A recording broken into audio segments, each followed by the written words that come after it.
everybody, it's Christina and welcome back to my library. This is my top 5 books that I read this summer, and I actually had a pretty good reading season this summer. I read lots of really good books, well, mostly good books. I did give some books lower than a 3 stars, but I did actually have 5-star books, so I'm going to be talking about those today, and let's just get into it. I do want to apologize if I do sound a little stuffy or my throat sounds a little scratchy. I'm just getting over being sick, so if you hear that in there, that's why school just started for my kids, germs are back, so yeah, of course, I caught it. But anyway, let's get into this. So the first book I'm going to talk about is actually one that I've probably talked about I don't know, 5 or 6 times on my channel now. You're probably sick of me talking about it, but that is Oathbringer by Brandon Sanderson.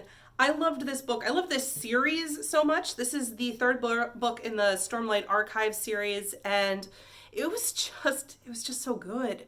I really, really like this series. This is a high fantasy series. Brandon Sanderson does amazing work with world building and character writing, and basically everything. His magic systems are always so well written, and the Stormlight Archive series is really no exception to that.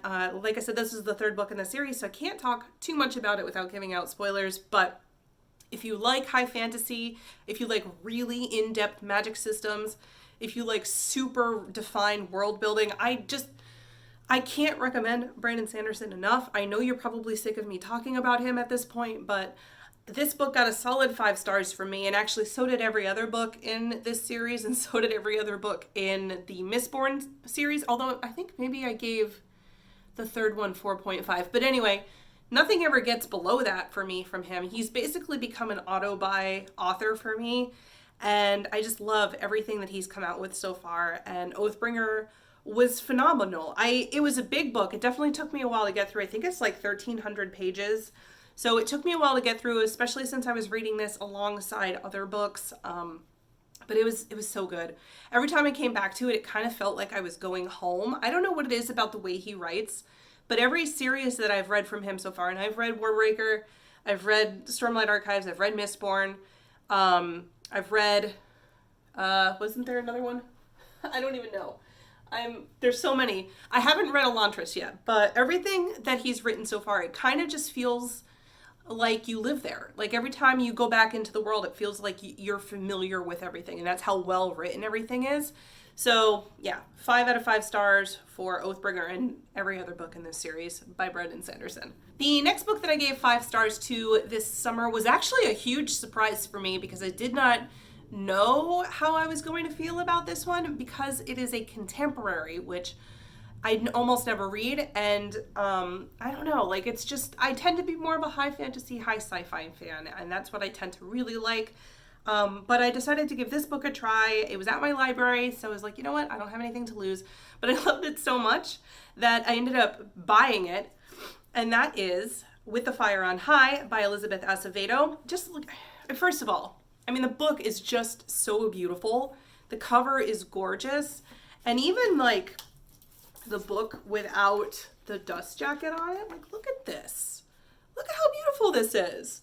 It's got the title on the back. You don't even need the dust jacket really, but it's just such a beautiful book. And that's not why I gave it 5 stars. It's just another bonus for, owning it. And that's why I ended up going out, even though I already read it. I ended up going to Barnes & Noble and buying a copy of it because it was on sale, and I just needed to have this on my shelves. And it actually ended up, usually it'll be right behind me, and actually I'm going to put it back there right now. It goes right here, front and center, because I love it. I love it so much. And anyway, enough about the cover. The book itself, in here, I'm going to take it back down so I can hold it, but the book itself was really well written. I loved Amani's character so much in this. She's such a strong female lead. She's young. She's only 17 or 18 years old in this. She's a teenage mom. She's gone through a lot of hard times, but she's just so strong. She knows what she wants to do with her life, and she's just gonna go out and do it, and I have so much respect for her. I love the way she was written. She lived with her grandmother, who was awesome. I really liked her. She has I think her daughter was 2 or 3 in this, maybe 4. I don't remember. but the whole thing worked out really well. There was a possible love, potential love, potential romance. There's the word I was looking for. Potential romance in this, and it wasn't too cliche. It wasn't like one of those overdone tropes with romance. Like the way that it was done was not annoying or in your face, and it was just kind of subtle, I guess, and it just worked out really well. I really liked the relationship between Amane and that character. I liked her relationship with her friends. She was just such a good character to read, and it was honestly refreshing for me because I feel like the last few YA books that I've read, not necessarily contemporary, but any YA book that I've read, if there's like this female main character, they tend to be kind of annoying. Maybe it's just me because I'm older now and I don't relate to being a teenage girl, but I don't know, she was just so refreshing to read. She was a wonderful character. The book itself was great. There's even recipes in here. And it just tells such an amazing story. I can't recommend With the Fire on High enough. It was a solid 5 out of 5 stars for me. And even if you're not a contemporary person, which I'm not, like I said, this is the first contemporary I've read in a very long time, I highly recommend this book. It was just so good. And I really think I want to go out and see if my library has the other book by Elizabeth Acevedo. It's called Poet X, or The Poet X.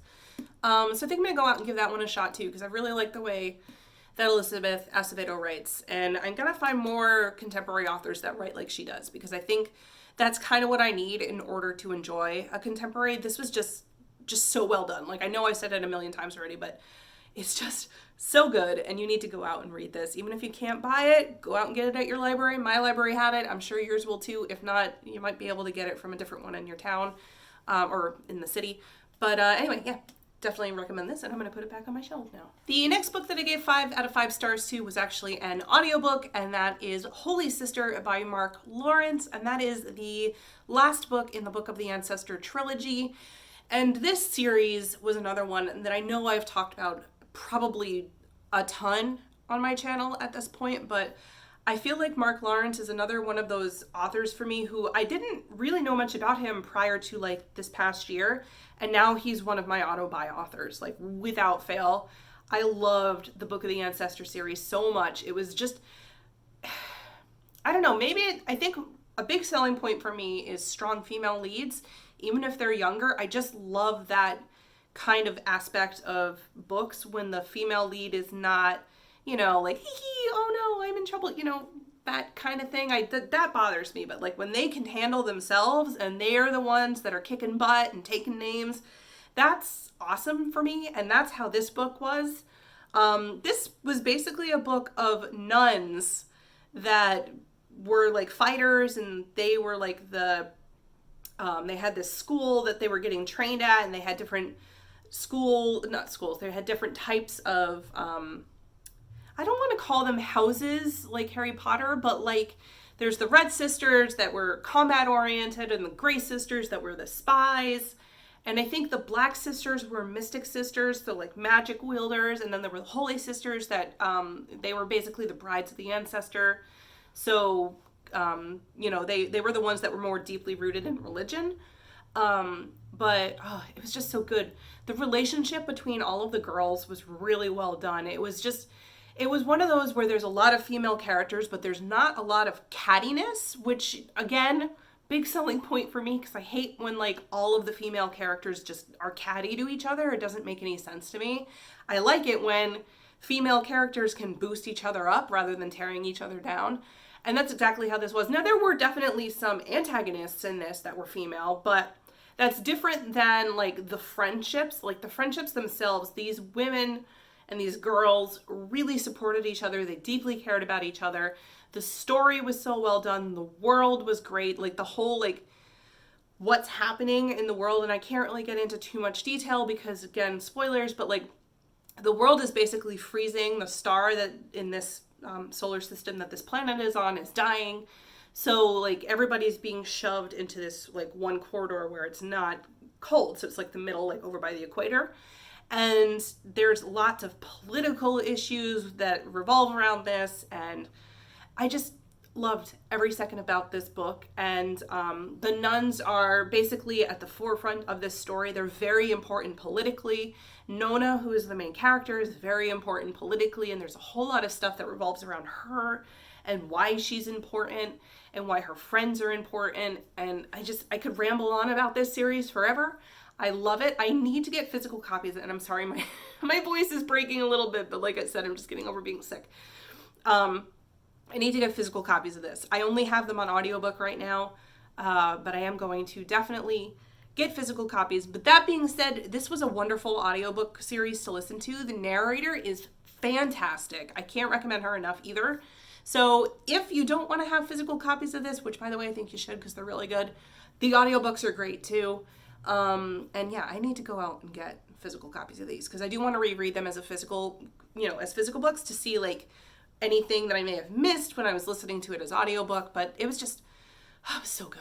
I loved it so much. The next two books that I want to talk about are actually books that I got as library books, so I don't have physical copies of them at the moment. I was hoping to get them at the Barnes & Noble sale the other day, but I didn't see them there. I might have missed them, but I might, go back and try again at some point because these are books that I really want to have physical copies of as well because I definitely think I'm going to reread them, and I just want to have them because books that I really like, I really do want to have on my shelves.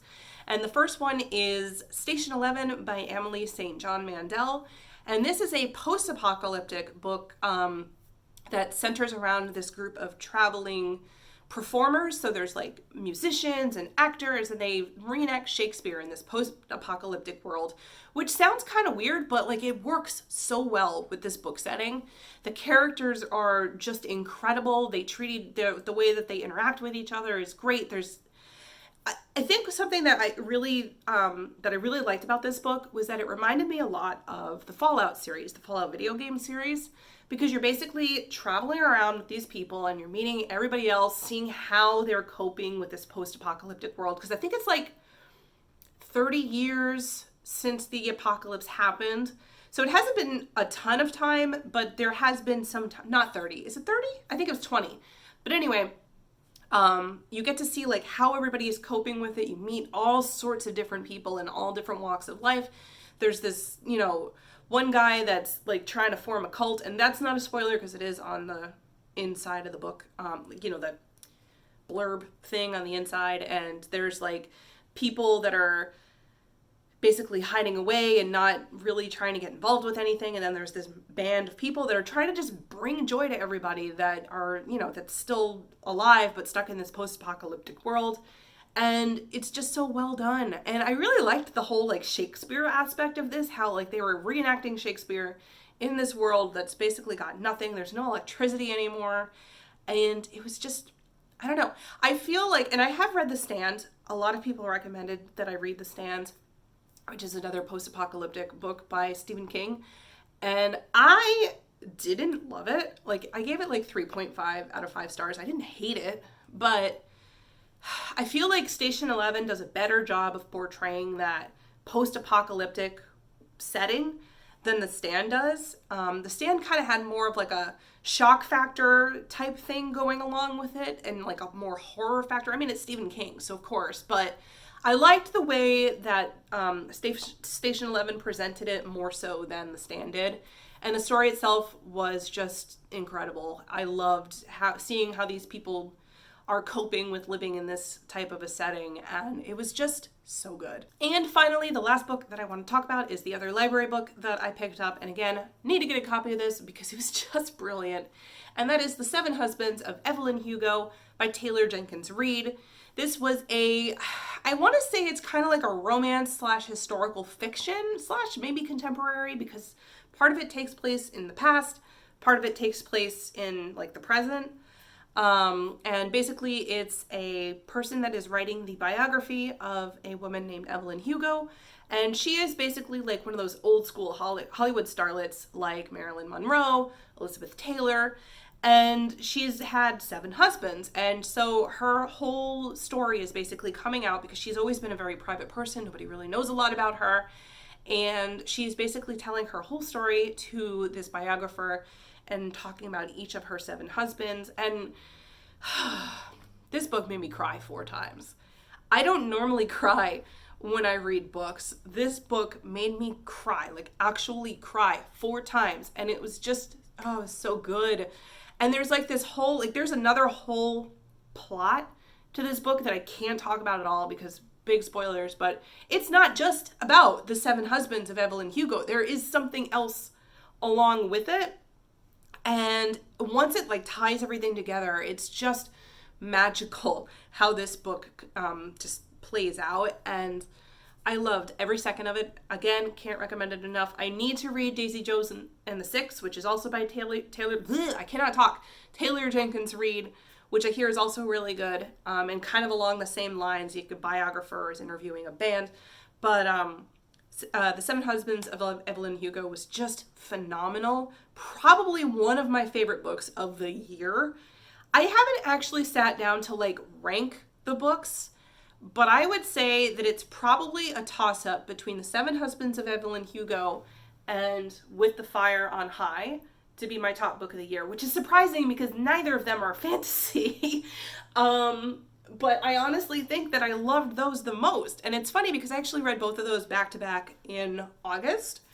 But they really are. I think that they're probably 2 of my top books of the year, along with, well, I mean, Brandon Sanderson, of course, has to be up there too.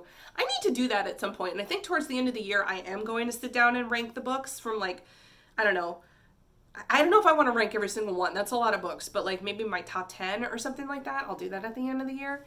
But yeah, those are probably the 2 top books that I read this year. And 7 Husbands of Evelyn Hugo is another one that even if you're not a romance fan, again, I'm not a romance fan. I don't like romance novels. But the way this book was written, it's not written like a romance. It's more of a historical fiction, I guess. And I just really like how it was done and how like these 7 husbands are portrayed and how Evelyn Hugo is portrayed. There's so much more to this book than just her talking about her 7 husbands. And that's what makes it so special. And it was just great. So that completes my top 5 books that I read this summer. I hope you enjoyed. What were the top 5 books that you read this summer? Let me know because I'm always looking for more books to read and I would love to hear like what your favorite books of the summer were. Don't forget to follow me on social media, which I have linked down below. You can like, subscribe this video if you liked it, and I will see you next time. Bye!